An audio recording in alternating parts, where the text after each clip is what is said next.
سعودیہ میں حدود اللہ قائم ہے، کیوں تکلیف ہے کفار کو؟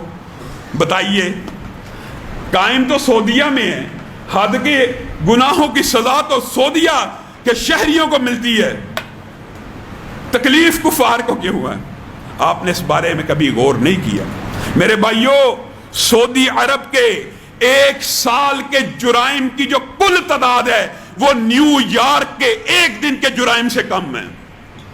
نیو یارک کے ایک دن کے جرائم سے کم ہے ایک سال کی سعودیہ میں جرائم کی تعداد۔ اٹھائیے، اپنی طرف سے نہیں کہہ رہا، نیٹ موجود ہے، گن لیجئے پورے سال میں سعودیہ میں کتنے قتل ہوتے ہیں، کتنی چوریاں ہوتی ہیں، کتنے زنا ہوتے ہیں۔ نیو یارک کے ایک دن کے ساتھ موازنہ کر لیجئے، آپ حیران رہ جائیں گے۔ حدود اللہ کی اتنی برکات اور فیوز ہوتی ہیں، جہاں آسمان سے برکتیں آتی ہیں زمین بھی سونا اگلنا شروع ہو جاتی ہے۔ اس لیے نبی کریم صلی اللہ علیہ وسلم نے کہا تھا 40 دن رحمت کی بارش کی بات نہیں، رحمت کی بارش بھی ہوتی ہے، بارشیں ہوتی ہیں عذاب کے لیے بھی، جو فصلوں کو تباہ کر دیتی ہیں، جو گھروں کو گرا دیتی ہیں، لیکن ایک بارش ہوتی ہے جس سے فصلیں لہلہا اٹھتی ہیں۔ جب فصلوں کو پانی کا چاہیے ہوتا ہے اس وقت بارش ہوتی ہے۔ نبی کریم نے کہا 40 دن، اور بعض روایات کے الفاظ اور ہیں، ضعیف اور صحیح کو ملایا جائے، مفہوماً آپ کے سامنے رکھ رہا ہوں، 40 دن مسلسل رحمت کی بارش ہوتی رہے تو اتنی آسمان سے رحمتیں نازل نہیں ہوتی، زمین اتنے خزانے نہیں اگلتی جتنی صرف ایک اللہ کی حد کو زمین پہ قائم کرنے سے رحمتیں نازل ہوتی ہیں اور زمین سونا اگلتی ہے۔ میں اور آپ، یہ تکلیف ہے۔ حقیقت بات کا تجزیہ کیجئے، پہلے بھی ایک مرتبہ رکھا تھا، خلیجی ممالک کے پاس کون سا برین ہے؟ اللہ معاف کرے، تشنیع کی بات نہیں، کیا وہ پاکستانیوں سے زیادہ ذہین ہے؟ نہیں۔ کیا ان کے پاس پاکستانیوں سے زیادہ ٹیلنٹ ہے؟ نہیں۔ ان کے پاس کیا ہے؟ آپ نے کبھی غور کیا؟ صرف اللہ کی حدوں کو قائم کیا ہوا ہے، تو اللہ بھی ایسا خوش ہے، جہاں وہ ڈرل کرتے ہیں وہاں سے تیل نکل آتا ہے، جہاں ڈرل کرتے ہیں سونا نکل آتا ہے۔ اللہ کی قسم، پاکستان کی معیشت اور معاشرت اور معاملات بھی اسی طرح سیدھے ہوں گے۔ آپ ایک مرتبہ آپ نے آزما لیا، بھٹو کو آزما لیا، نواز شریف کو آزما لیا، بے نظیر کو آزما لیا، عمران خان کو آزما لیا، اب تو اسلام کی طرف لوٹ آؤ۔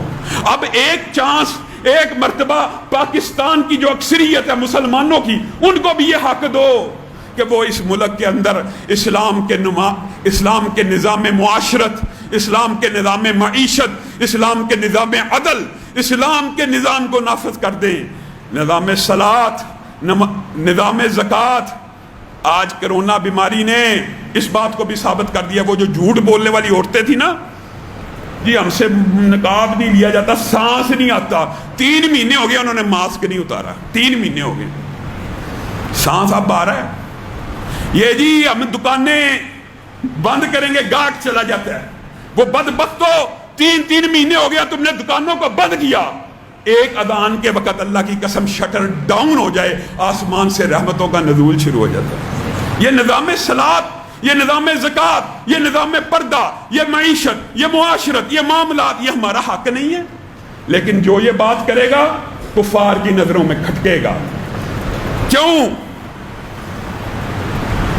حضرت شعیب کی قوم کا وہ عظیم الشان واقعہ، حضرت شعیب کے ساتھ کیا اختلاف کیا قوم نے؟ لمبا چوڑا نہیں تھا کیا، اے شعیب تو نماز پڑھ، تیری نماز ہمارے بازاروں میں نہیں آنی چاہیے، معاذ اللہ۔ کیا مطلب؟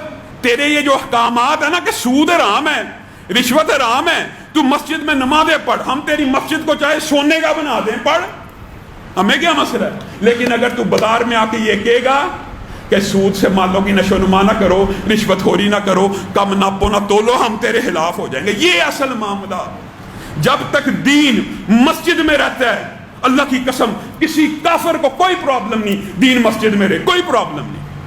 اور آج افسوس اور دکھ کی بات ہے، پاکستان کی بھی اکثریت مساجد اسی پیٹرن کے اوپر ہے کہ بس مسجدیں ہیں، مسجدیں مسلمانوں کی تربیت گاہ ہوتی تھیں، مسجدیں مسلمانوں کا پایا تخت ہوتی تھیں، مسجدیں اصلاح کا کام کرتی تھیں معاشرت میں، معیشت میں۔ آج وہ سارے کا سارا معاملہ مسجد صرف نماز کے لیے، نہ کمیونٹی سینٹر، نہ نکاح کا مرکز، نہ جنازے کا مرکز، نہ میل جول کا مرکز، نہ رابطے کا مرکز، کسی کو کوئی تکلیف نہیں، آپ مسجدوں میں جتنا مرضی اللہ کرتے جائیں، کسی کافر کے سر پہ جوں نہیں رینگے گی۔ لیکن جیسے ہی آپ اس دین کو مسجد سے نکال کر صرف معاشرے تک لے جانا چاہیں گے، پورا عالم کفر آپ کے خلاف کھڑا ہو جائے گا۔ کیسے مقابلہ ہوگا؟ قربانیاں دینی پڑے گی۔